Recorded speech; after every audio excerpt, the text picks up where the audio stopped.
السلام علیکم دوستو، آج کی اس ویڈیو میں ہم اللہ تعالیٰ کے نام المؤخروں کے چند خواص بیان کریں گے۔ ویڈیو شروع کرنے سے پہلے آپ سب دوستوں سے گزارش ہے کہ ہمارے چینل کو سبسکرائب ضرور کر لیں اور ساتھ میں لگے بیل آئیکن کو پریس کر دیں۔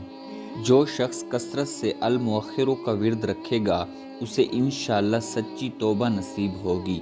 جو کوئی بھی روزانہ 100 مرتبہ اس اسم کو پابندی سے پڑھا کرے اس کو انشاءاللہ حق تعالی شانہ کا ایسا قرب نصیب ہوگا کہ اس کے بغیر چین نہ آئے گا۔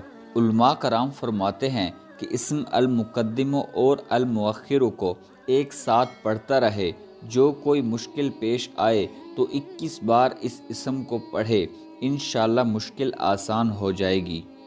جو 48 دن تک روزانہ 3000 بار پڑھ لیا کرے، انشاءاللہ جو چاہے گا پائے گا۔ جو صرف 41 بار پڑھے گا اس کا نفس انشاءاللہ مطیع ہوگا۔ جو کوئی ہر روز 100 بار پڑھتا رہے گا، انشاءاللہ اس کے سب کام انجام کو پہنچیں گے۔ مزید اسلامک معلوماتی ویڈیوز کے لیے ہمارے چینل کو سبسکرائب ضرور کر لیں اور ساتھ میں لگے بیل آئیکن کو پریس کر دیں۔ جزاک اللہ۔